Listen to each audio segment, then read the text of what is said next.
Prince, the royal code. I am the king. I am the prince. What's good, pops? What's going on, son? I'm So, hurt. whoa. I'm heartbroken. Whoa. Everything. I don't want to see nothing that reminds me of a bounce. Nothing. Anything that's bouncing, I don't want to see it. Yo, listen. All right, this is what I'm going to say to make myself feel better. The Knicks, they just wanted to watch Nesmith. They wanted to help him and watch him make history. That's what I look at it like. They wanted somebody to come to the Gardens and make history. And I think because he was the first person to do that. To go 8 for 9 in a playoff game. In the Garden? And anywhere. I don't care if you was 8 for 9 in the park in a playoff game. Like,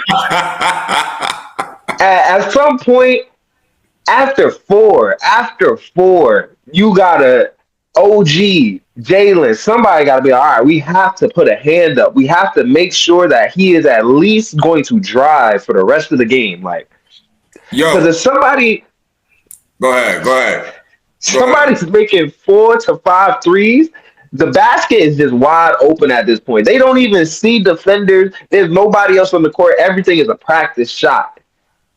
So what I don't understand is how they could feel like, oh yeah, we're just gonna let him keep shooting, even though the game is 15 points, 10 points, 5 points, and there's no panic. There's no I see Josh Hart didn't call a timeout until it was under 2 minutes. Like, are we not gonna call? Even Thibodeau, I'm like, why isn't he not call? At some point, like you said, after 4. I'm catching the flagrant 1 or 2. I'm elbowing somebody. It's going back. You in the Garden. I'm going back to them Charles Oakley days. We'll get to this game in a second, but that's what I like about Jaden McDaniels. That he said I just wanted to foul him. I just wanted to foul him, show him what a foul is. Because at some point, you just got to foul them to let them know, like, yo, you not about to play your game for the rest of this game against me. I promise. I don't care. You can call me a dirty player. You can call me anything you want. But one thing you're not about to tell me is that he is the reason that I got cooked, and I'm the reason I'm going to Cancun. That's not about to happen.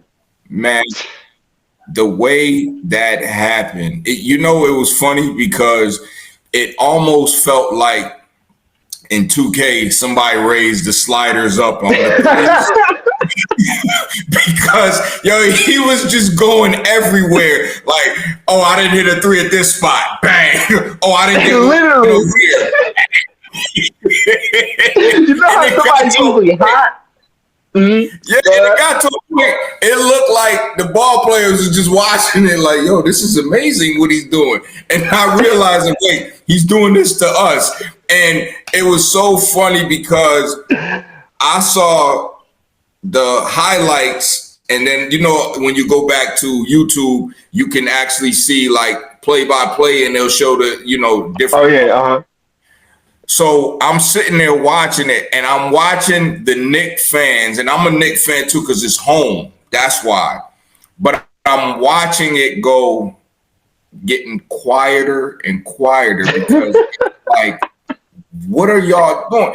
Yo, and the thing that got me was at some point as a coach, because I remember when I was coaching y'all, and if I saw we were getting out of hand, I called the timeout, because sometimes what you have to do is bring y'all composure back to a point to where it's like, okay, let's settle down. If you're watching it go from 15 and then all of a sudden it's at 7, you have to call a timeout because something is not working. It's like whatever we're doing is not working. Whatever plays or defensive plays we're doing, they're getting past it. So let's bring it back down, because what that also does is it affects the other team because you're slowing down their momentum. Exactly. You know what I mean? That's why I'm wondering. I'm like, why wasn't a timeout called? And then before you know it, it's gone. And then granted, those free throws, you have to hit those free throws. Like OG and Cat not hitting those free throws, those are crucial. You know what I mean? So it's gonna be interesting. It really is gonna be interesting. It's gonna be interesting to see the results of this next game. Because to me, everybody is saying, and it's true, game one for this situation, they should have won that. But okay, let's move on. They have to get game two, and they have to, in my opinion, they gotta win game three. They have to go back to Indiana and let them know, like, that's just as crucial as game one to me, because you got to let them know, like, okay, you beat me in my home, I can beat you in your home too. Because the way Indiana is playing, the way they've been playing this entire playoff, they're playing like a team that wants it. It doesn't mean they're the better team, but they're playing like a team that wants to get to the finals and wants that chip. You know what I mean? So you really have to kind of go out there and slow that momentum down, because they're on a high right now. Whether it's still, they are on a high right now that it's like nobody can stop us. And this, what they just did, oh man, forget it. It's that delusional confidence. It's like once you got that confidence that you can make anything, that you can beat anybody, because they looking at it the same way the Knicks was looking like, oh, we beat Boston, we don't got nothing else to worry about. Indiana's looking at it, oh, they beat Boston, we got nothing else to worry about. They beat Boston, we beat them. That's exactly how they're looking at it. That's exactly how they looking at it. They was like, oh, Boston said last year we was the toughest matchup that we gave them, so we was going to beat them anyway. So y'all just in the way. That's exactly how Indiana is looking at it. They was like, oh, everybody's saying that this is the Knicks' perfect chance to win a championship. That just means, oh, it's probably Indiana's perfect chance to win a championship. I know that's how Halliburton looking at it, because Halliburton, like, calling him the most overrated player. Even me, I've been calling him all types of names this season. I bet. What? Especially what he did to us last year. Yeah. And then he had that he had the same disrespect going on in the Olympics as Tatum did, but he didn't really receive more of the backlash from it, or really the support saying that maybe he did deserve, because you had a lot of people coming to the defense of Tatum himself, but a lot of people wasn't saying that Tyrese needed to be in those Olympic Games. Like, nobody was really running to the defense of Tyrese either. And then to right before the playoffs to have him the most overrated players over players like Giannis and who else, Jimmy Butler and all those other type of players. So it's like you're gonna have him amongst superstars and still calling him the most overrated by a wide margin. Like, he definitely came into the playoffs with something to prove. So. And you know what I'm noticing? If you look at, remember, okay, we can go back to like when the Chicago era, or you can even go even further to Lakers, Celtics, Detroit era. You kind of always kind of knew those teams were going to be, they were going to reign in the playoffs, and then they were going to, they had that opportunity to win the championship. Yeah. Then you got Miami, and you kind of knew, or let's even say the Spurs with Tim Duncan, that era. Yeah. You knew that. Then you had the Lakers with Kobe's era. Then you had who else? Then you had the Miami, the Heat, Big Three, with Wade, LeBron, and Bosh. Then you look at it was Golden LeBron, State. Curry. Yep. You kind of knew, but then what I appreciated was when Tatum and Brown won last year, and of course it's the whole team, but you look at those two, it kind of gave you, or you could even say the Bucks when Giannis won, but you look at it and it's like that young core group now, they're coming up and being like the top tiers in this for the finals.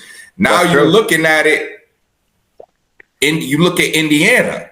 You look at the way OKC is playing. OKC, that's another team. Because I still say I want it to be OKC versus NYC. That's what I really want to be in the finals. But Indiana are really throwing a monkey wrench in this because they're like, it may not be that way. It may be us versus OKC. You know what I mean? So it's so cool to look at this young core now kind of being the top tiers in it, because again, you knew when LeBron was with the Cavs, you knew when Golden State had Clay, Draymond, of course Steph, even KD at their pinnacle, you knew, all right, they were going. You knew nobody was going to beat them. You know what I mean? Yeah, like especially when it comes to playoff time. And when you had Kyrie, Kevin Love, LeBron, it didn't matter who it was. When you had Wade, LeBron, and Chris Bosh, it didn't matter who it was. It could be these teams now. You weren't going to beat them. Yeah, you know what I mean?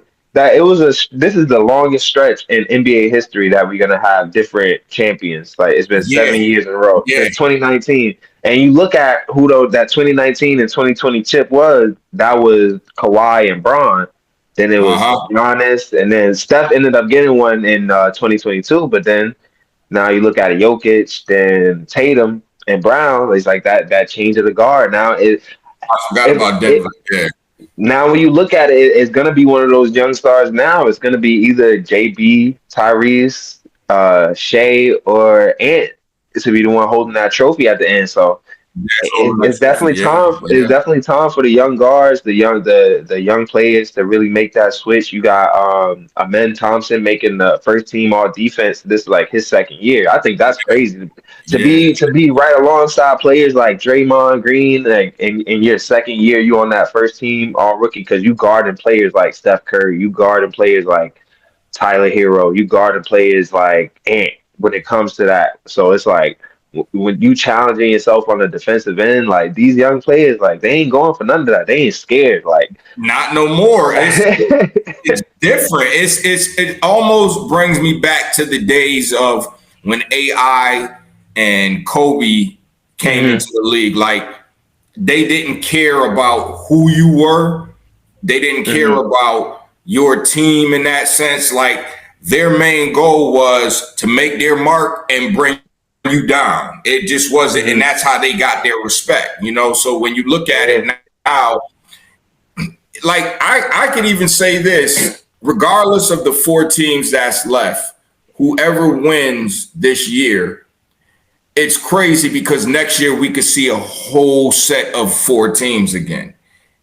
You know what I mean? Like it's a whole different 4. It's anybody's game now. It's so up for grabs because this playoffs for me has been so hard to catch, because to me, honestly, from the way when it went into the playoffs, I was saying it's going to be OKC versus Cleveland. On paper, the way they balled out throughout this whole season, I didn't think the Knicks would be where they are.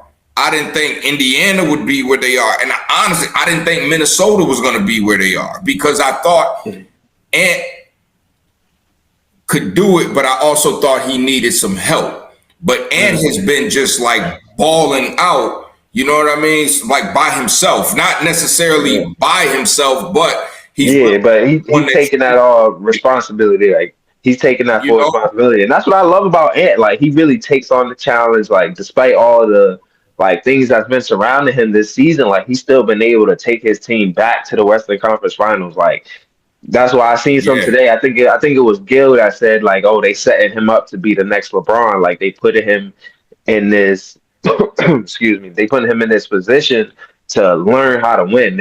He's seeing how he has to improve his game. Like, you know, when LeBron made that first finals run against the Spurs, and then he made that next finals run against Dallas, like he had to learn how it works, how to continuously get back to that level, continuously get back to the finals, and you know, kind of get over the mountain and actually win the championship. And I think like despite his team, I feel like he really has what it takes to really lead his team to a championship. The same thing that it might just be Shea's year. Like, he's getting that MVP. I think so He too, because they're playing like almost in a sense where you know how Floyd in boxing, they say about Floyd, no matter what game plan you've worked on 6, 8, 10 months, however long you've been training, the moment you get in the ring with Floyd,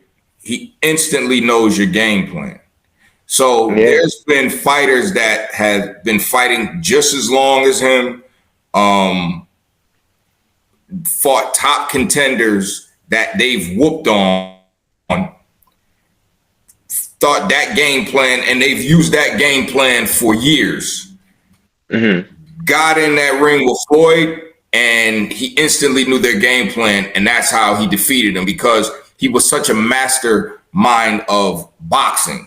He like Floyd is one of those people, besides being one of the greatest fighters, he actually knows the science of boxing. He knows the science of your movement. So he was able to take you out of your game plan.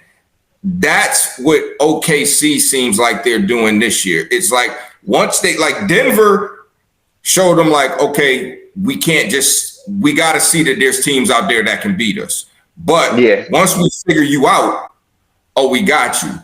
That's what OK seems like they're doing. So it's like whether it's Indiana or New York, their challenge is going to be once they go against like OKC.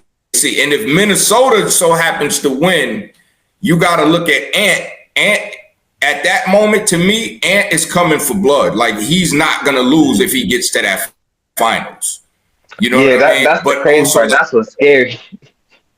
That's what's so scary. But Shea also has that same mentality. He does. You know what it is? It's more like, I think Shea's more like what we seen from Derrick Rose, like that cool, calm, collected, but still a killer. Like he's still going to make sure that his team is winning at the end of the day. He's going to do whatever it takes to win because the way he just takes control in the second half, and it's like, it's quiet because he's not really barking. He's not doing too much. He's just scoring, getting to the basket, making the right plays.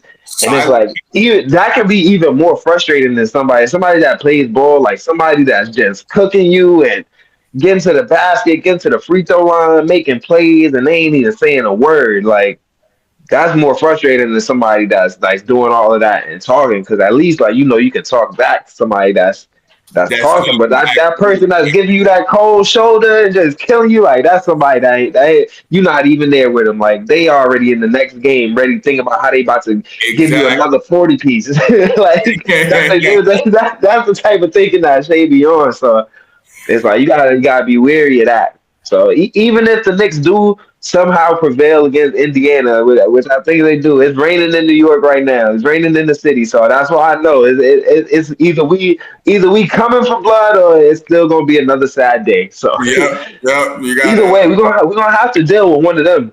Either the loud killer or the silent killer. Yeah. It's a lot on them. So, we'll see what happens, man. It's gonna be interesting. So now let me ask you this: as far as what motivates you as far as like your own personal goals, because I know you're playing ball.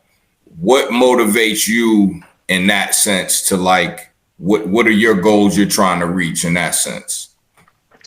I honestly just enjoy and miss the process of like working towards something and becoming better at something, and always finding those aspects of your life and yourself that you can improve on. That's more so what really like rejuvenated my love in the game, because there were so many times that I felt like I could have taken the next level, and there was like either walls or different things that I had to deal with personally that kept me from doing that, whether that be injuries, whether that be different schools that I went to. So it was like there were different things that I could have always made an excuse for. So it was just like at this point in my life, I just really wanted to get back to like, always having that self-improvement that I can like fall back on, and always being like, all right, I'm better than I was yesterday. And that's going to like trickle down in different parts of my life, because it, like I said, it gets me back working out again, because, I want to make sure that I'm like one, healthy enough to keep doing that, because it's like, although I'm still young, like, where I'm at right now in life, I know that's something that you always taught me, like how I take care of my body now is going to be like how my body is going to thank me like 10 Right. years from now and then 20 years from now. And it's like, I'm going to look at those times. It's like, all right, well, it's not as hard for me to get out of bed now that I'm 56, because, Mhm. I can go on a mile run and not really feel as winded or gassed, or not feel so much pain in my knees, because I was active throughout my teenage years and I stayed active throughout my 20s and 30s. So it's like, and on top of that, I just love to hoop. Like, I love the game of basketball. I even started another channel that y'all can check out on TikTok. It's called WTF Think. It's called What the Fan Thinks. So, Okay. that's a little, That's yeah. dope. That's dope. I like that. Yeah, so I like that. that's Yeah. I'm just like, I'm getting my lunch table hoop talk. That's something I call it. So, that's That's something that me and my friends used to always like go back and forth, like, oh, who's better? Like, Kyrie's better than Steph, Steph's better than Kyrie. Those are all those type of arguments that we used to have. So I want to bring that back, something to let people like have those fresh and honest debates. Like, it's one of those platforms where I don't want it to be something that's too serious. I want it to be like one of those hot take conversations where you feel like if you light, really got an fun. argument behind something, like you really feel like you could make a case for this, like I want you to come and let me know, like, yeah, let me know your opinions, because like I said, I love ball, so it's all something that has just been a crucial part of my life, and like it trickles down to other aspects of my life and how I like to, uh, you know, enjoy things, enjoy the world, and work hard at different things that have taught me a lot. So I appreciate that. That's really what's been like my main goal, is just being able to like make sure I can stay consistent with something. So just challenging myself every day. And it's cool. You said that how it trickles down to other aspects of your life. So real quick, say that channel again so people can know. It's called WTF Think. Yeah. Okay. What the Yeah. fans So think. And yeah, that's what on the fans TikTok, think. right? Yeah, it's on TikTok. For Okay. now, eventually we got some bigger plans for it, but for right now it's just on TikTok. That's cool though. That's Uh, cool. Cause one thing what I've learned in life, man, is when you deal with trials and tribulations, that really shows you who you are, and you figure mhm, out how to persevere through that, and that's one of the mhm, things, like I've always tried to teach you things that I have experienced and went through myself. Sometimes experience is the best teacher, and sometimes getting knowledge off of someone else is an even better teacher, because you go through and you don't have to go through everything to experience everything, mhm, but that's one of the things, like, health, faith, family, sometimes keeping your own goals, not letting everybody know what all your plans, and just move by action, not necessarily telling everybody what you're doing, but just actually going out there and doing it, so those are mhm, the things that I followed myself, and I always wanted to convey those keys of life to you, because you're not going to be that age forever. Eventually you're going to grow. Like me, in my 40s, I'm stronger, faster. It seems like I'm improving more now as I'm getting older, because a lot in my 20s, doing music, hanging, being in the streets, wanting to drink, wanting to smoke, just wanting to do mhm, so much that was bringing me down and pushing me back. Once mhm, I realized that's not for me, and I'm not knocking anybody that does it, but once I realized it wasn't for me, it started to help me improve and becoming better. Now, do I get up some mornings and feel those aches and pains? Yeah, that's part of life. You know what I mean? mhm, But I push through it. I'm able to work out at points and do things in my life, like I said, that I wasn't doing in my 20s. So it's good to hear you say that, and you've realized that, because everything you do has a consequence. It's just up to you if definitely. it's going to be a good consequence or a bad consequence. And sometimes you Mhm, got to learn. Sometimes, again, mhm, that's something we always preach. You got to go through things, you go through mhm, the fire, and that will determine how you can deal with things and the type of person you're going to become. So yeah, that's it, man. But I really enjoyed this. Until the next time, this is the King to a Prince, the Royal Code. I'm the King. Checking out, I'm the Prince. Yes, and we'll holla at y'all.